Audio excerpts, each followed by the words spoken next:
Try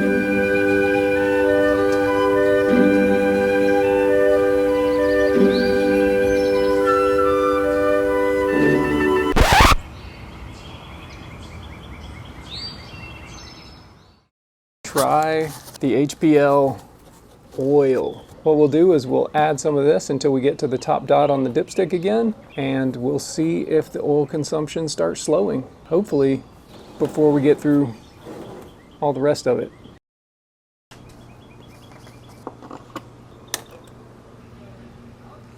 It doesn't even smell like motor oil. Contrary to what most people might think, honeysuckle is actually my favorite smell. Ooh, look at that amber oil. If honeysuckle is also your favorite smell, drop a comment below or tell me what your favorite smell is. Oh no, I just put that whole cord in there and I didn't even think about checking the dipstick. My guess is this is going to be really close to the top dot. Ah, not there yet. So that was 1 full quart. Just need a smidge more.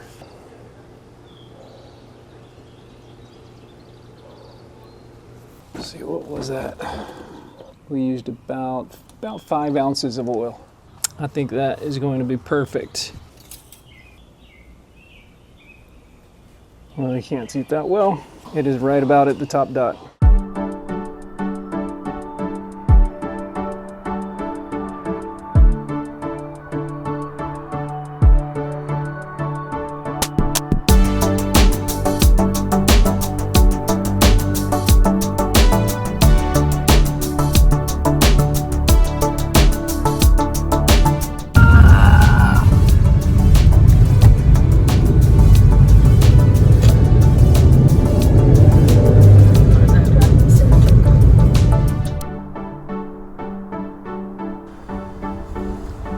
Time for our 300-mile dipstick check.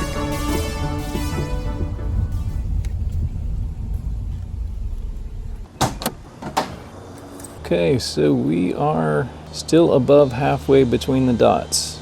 Not quite 2/3 of the way to the top.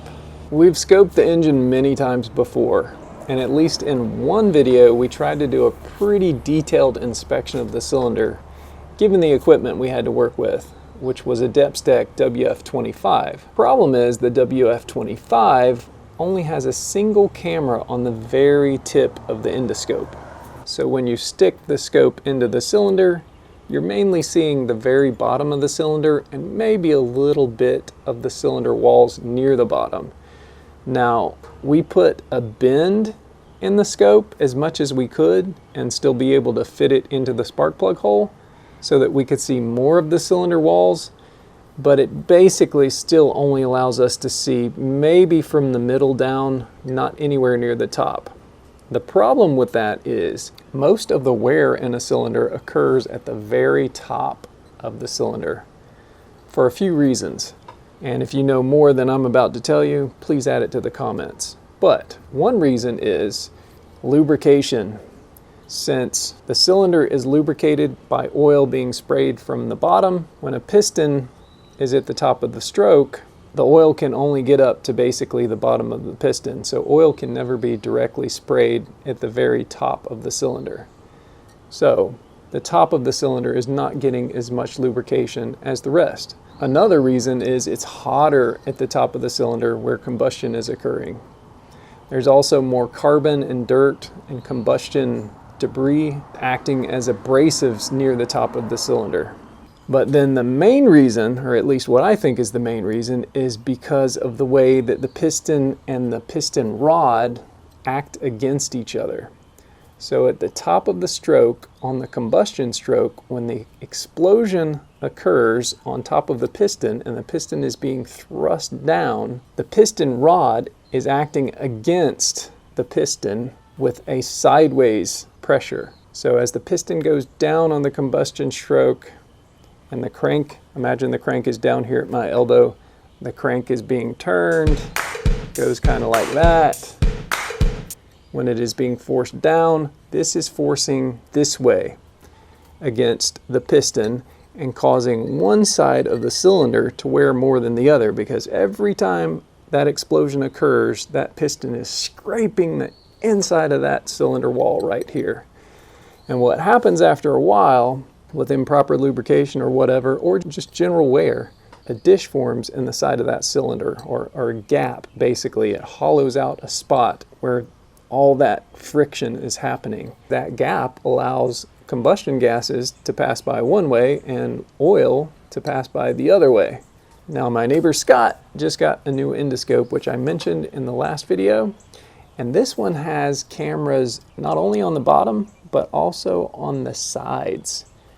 So we're going to scope again today, and as we go down into the cylinder, we should be able to see what the top of the cylinders look like. Now I'm a little bit nervous about scoping it today, because if the tops of the cylinders are in fact worn, then basically these videos have been for nothing. However, I believe we're not going to find the cylinders are worn out, and the reason for that is cylinder number 2. Cylinder number 2 is now not showing signs of oil. And I'm going to have to go back and look at the footage, but I believe in the earlier videos, cylinder number 2 had just as much oil as the rest of the cylinders. So what I believe has happened, after using maybe Berryman's B12 Chem Tool, we cleaned up the oil drain back holes and oil control rings in cylinder number 2. But cylinders number 1, 3, and 4 still have clogged oil drain back holes and oil control rings.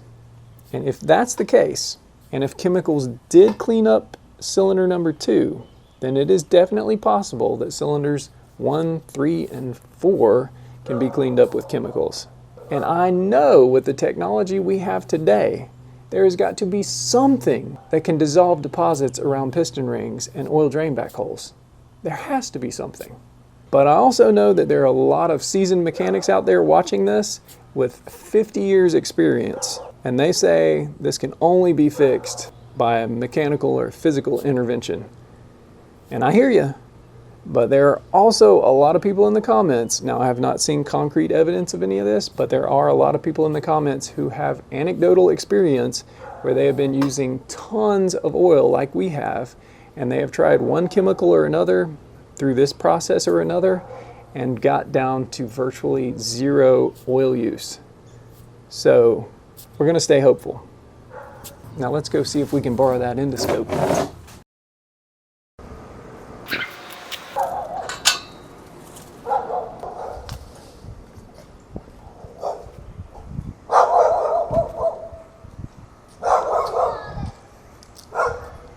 Hey, you want to be in a video?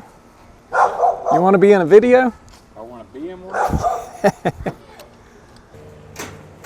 Oh, much appreciated. Okay, right now we are at 466 miles. Let's see if our passenger car engine oil is helping out yet.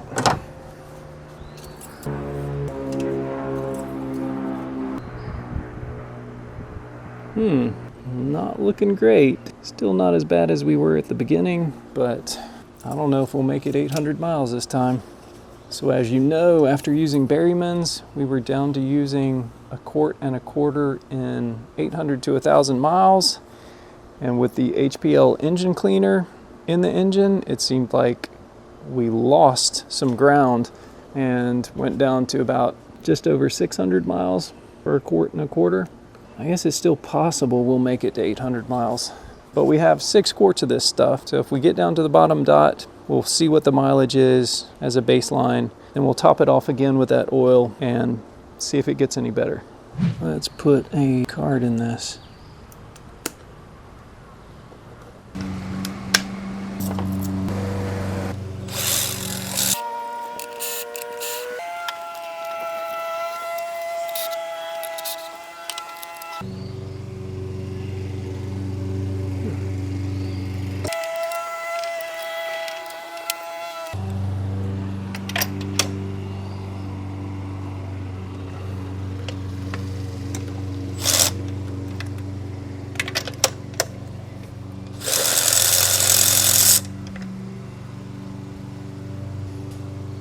This spark plug was actually not even tightened. I it was like finger tight. I don't even know if it was finger tight. So all that oil right there is blown out of the cylinder. I need to make sure I torque them. Oh no. Oh, okay, this one actually is tight.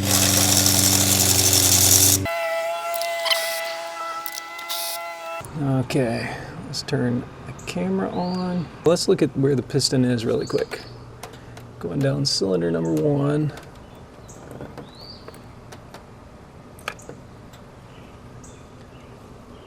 Looks like we're pretty high in the stroke, so I'm going to lower this really quick.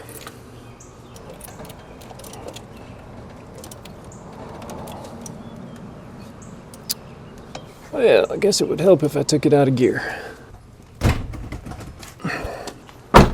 Alright, that is the bottom of the stroke. Now, the moment of truth. Let's switch to a side camera. Alright, so that is a valve I think we're looking at right there, that dark blob on the left of the screen. Let's see. I'm seeing cross-hatching. That crosshatch is very important. That crosshatch is what the rings will seal on. If that crosshatch is gone, we have no seal, and then the thing will just start blowing oil past. At the very top of the cylinder. Go on around. There's another valve.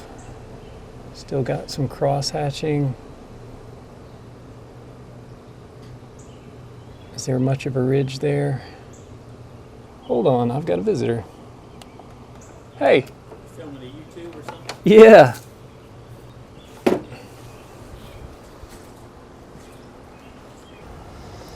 So this is going to be the front of cylinder number 1.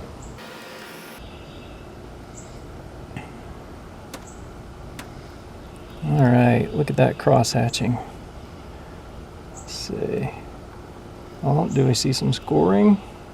Yes, there's some scoring. So that's where the majority of the wear would be, right there on the front. Here we are at the top of the cylinder. You can see the valve right there, the dark on the right of the screen, or wherever that ends up being. And there's the ridge. We're going to come down. You can see the cross-hatching. And then those dark lines as we go down, that is scoring. But notice you can see the cross-hatching right through the scoring. Now cross-hatching isn't that deep. I don't know how deep it is exactly, but it's basically just like sandpaper scrapes on the cylinder walls. So if you can see the cross-hatching through the scoring, which you can, then this cylinder wall is not terribly worn. And that is the front side. Let's do a slow 360. We'll come up to the top where the majority of the wear would be. So there is the valves. Now I'm gonna turn this around slowly.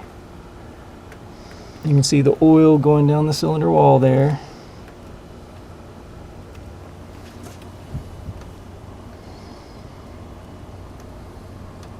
Lots and lots of pretty cross-hatching. Alright, there is scoring right there. Let's see, we're at the top of the stroke. There's some scoring, but look closely and you can still see the cross-hatching through the scoring. So it's not only is it not worn mirror smooth, all the cross-hatching gone, but it is still some really good cross-hatching. So cylinder number 1 is not worn out. All right, let's go down cylinder number 4. Start by looking at the front of the cylinder.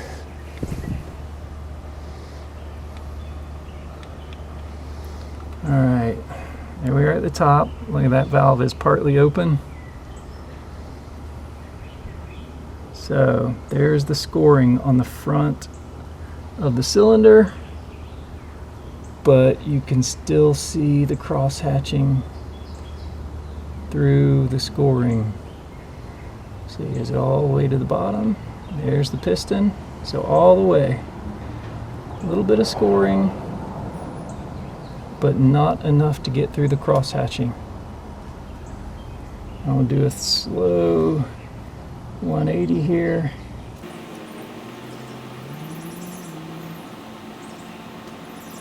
Still lots of cross hatching. And we're all the way back around. So cylinder number 4 is not worn out. All right, let's turn the crank around and get 2 and 3 at the bottom and then look at those. All right, here we go down cylinder number 2. There's the valves at the top of the cylinder. There's the front. You can see the scoring and you can see the cross hatching through the scoring. And there's the piston.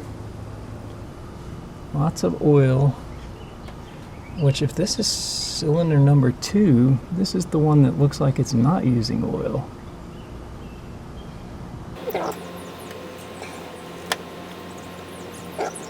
There is the wear again,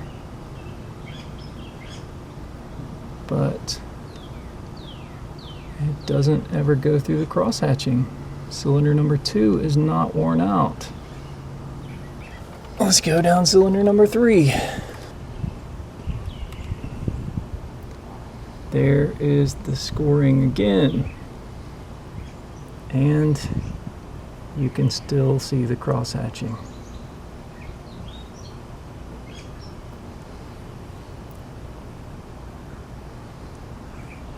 Top to bottom. 360 here at the top. What, did you see something? Oil running down. Oh, oil, yeah, definitely got oil running down in there. So we can get all the way back around.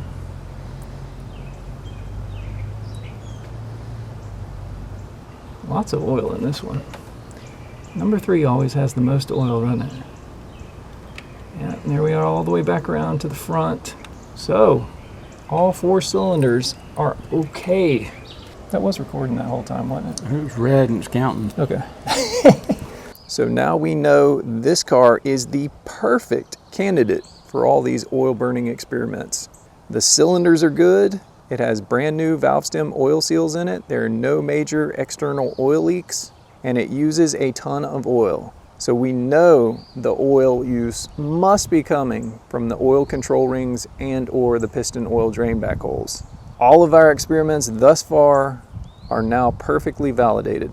And yes, I'm spending much more money on all these chemicals and much more time than it would take to just mechanically fix the problem. Some people don't have the tools, some people don't have the space, some people just can't fix their car themselves. So hopefully all this data and these experiments will be able to come up with something that works.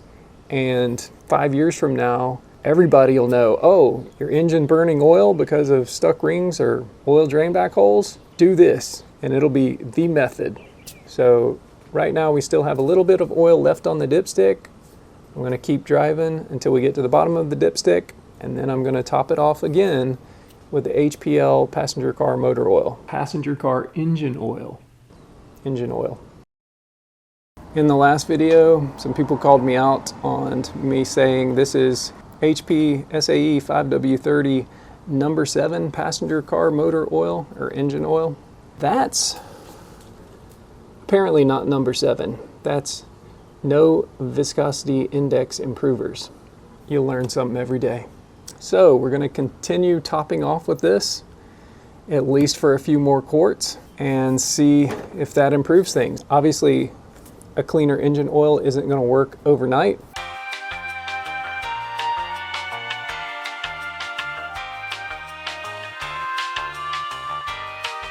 So we're going to give it some time. We're going to give it a fair shake. I know there are other chemicals we have not given a fair shake, so I will try to get as many miles on this car as soon as I can so that we can move on to the next chemical if this doesn't work. And hopefully, very soon, we're gonna fix this problem and we're gonna change the world. Sounds like I've got a wheel bearing going bad. Hopefully you can hear me. I just want to break in really quick here and discuss a few things, starting with the comments. It's so important, if you want to learn a lot, to read the comments. There's a lot of good information out there, and some of this relates back to really old videos. I believe these videos all started with Seafoam and then moved on to Marble Mystery Oil, but I continue to get comments on those videos of people who've had success using those chemicals. And I just wanted to say, you know, these experiments aren't the end-all be-all, as most of you know. I'm trying to get through some chemicals, obviously, as quickly as possible, using mostly the manufacturer's instructions. And, you know, some of these chemicals can work if used in a different way, you know, in different strengths, different durations, you know, different temperatures. A lot of people said, you know, I had the same oil burning issues and I keep Seafoam in my car all the time and my oil burning issues are gone. Or perhaps Berryman's or Marble Mystery Oil. You know, lots of people say these chemicals do work if just used in a different way than we used them in our experiment. So if you're looking for a fix now and we haven't found it yet, go back and read the comments. You know, go back to the different videos and look through the comments. There might be something out there that'll work for you that has worked for someone else. Keep the replies to the comments coming. If I can't answer something, or you see I haven't answered something and you perhaps know how to answer something, please answer other people's comments. We got a great community out there and I really appreciate you all. And I think we're going to change oil burning history here.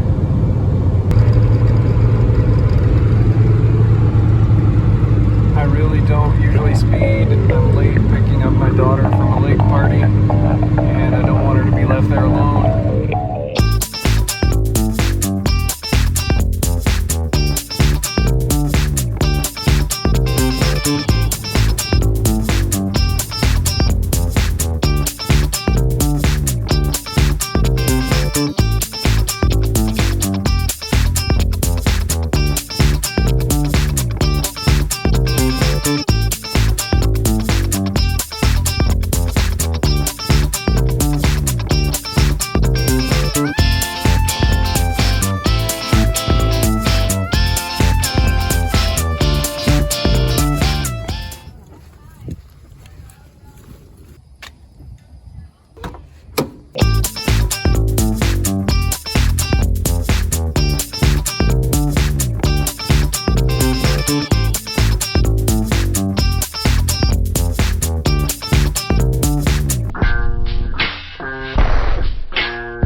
All right, let's see what the oil looks like around 600 miles.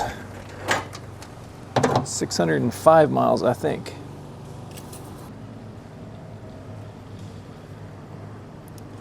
So we are right at that bottom dot, just a little bit above it. You know, it might go 650 miles, but it's definitely not improving yet. Still, we got a lot more oil. Let's go ahead and top it off and see if it slows down any more on the next go round. So we know it's going to take at least a quart. So though I have some that's already partly used, I'm going to start with a whole quart.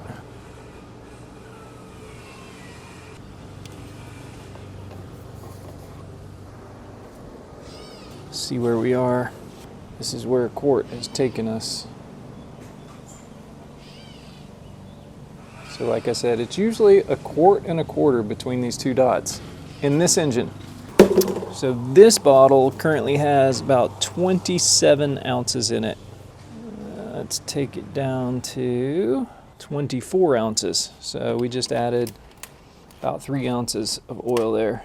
A couple of minutes later, 3 ounces didn't do a whole lot. So we'll take it down to the 20. A little past the 20. Added about 5 ounces. So a total of 8 ounces.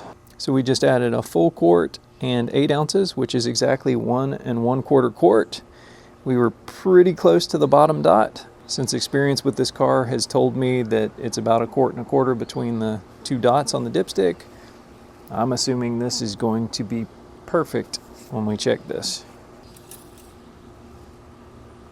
And it is. Perfectly to the top dot.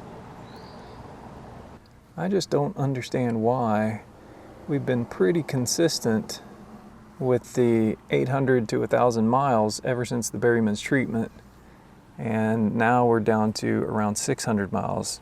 So 82 Kid says more oil use at first is to be expected when using HPL products, and that we should be seeing a decrease in consumption very soon. I was hoping to have this whole HPL experiment summed up in one video, but it looks like there's going to have to be a part 2.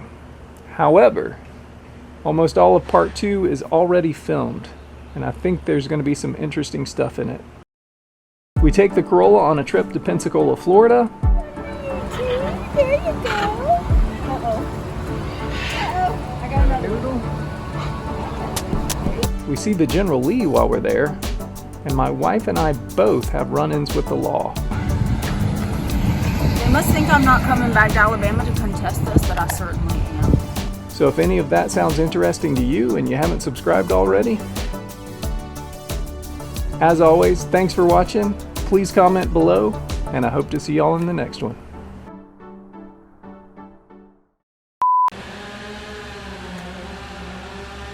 And that's a chainsaw.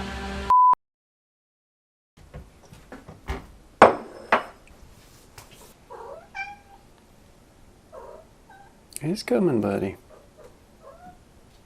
Because of Pirate's accident, whatever caused him to eventually lose the use of his leg and have to get it amputated, he has what is called megacolon. So there was some impingement, I guess. Come here, buddy. Some impingement like in his pelvis, which causes him some bathroom problems. It basically made the end of his colon really large, so if he overeats or eats the wrong thing, he can't pass it out, so he has to have a special diet for the rest of his life, which includes some laxative, extra water,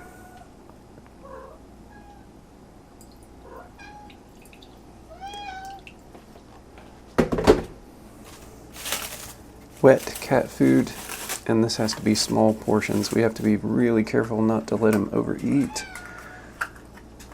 and not to let him get into the other foods, cat foods, table scraps, dog food. And yes, he thinks he's desperately hungry all the time, so we give him 1/4 of a can of this wet cat food.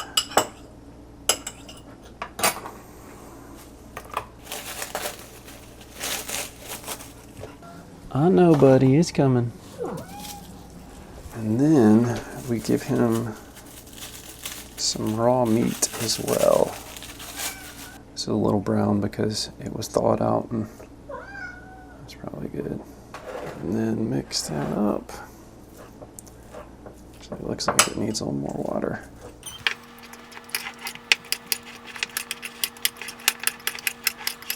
It's coming, buddy. It's coming.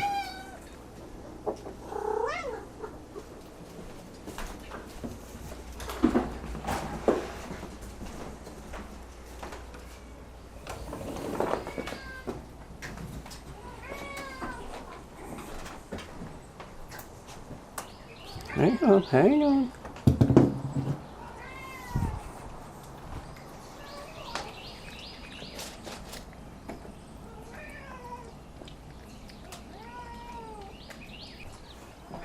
And then Tibby here, she gets some regular dry food.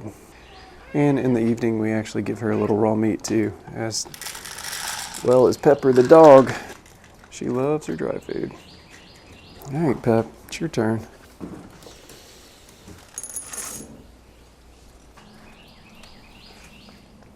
You almost finished, buddy?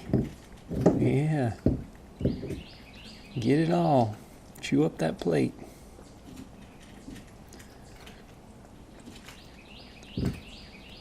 A lot of days he goes so nuts with the food, he'll push his bowl right off the table here. We have to put it on the table so the dog doesn't sneak in and get it. And everybody knows that everybody's food is in a different place. So she waits on her ladder where he can't get her food. And he waits over here where she's been conditioned not to get up here to get his food. And then Pepper, who does whatever she wants, just has to stay out of here.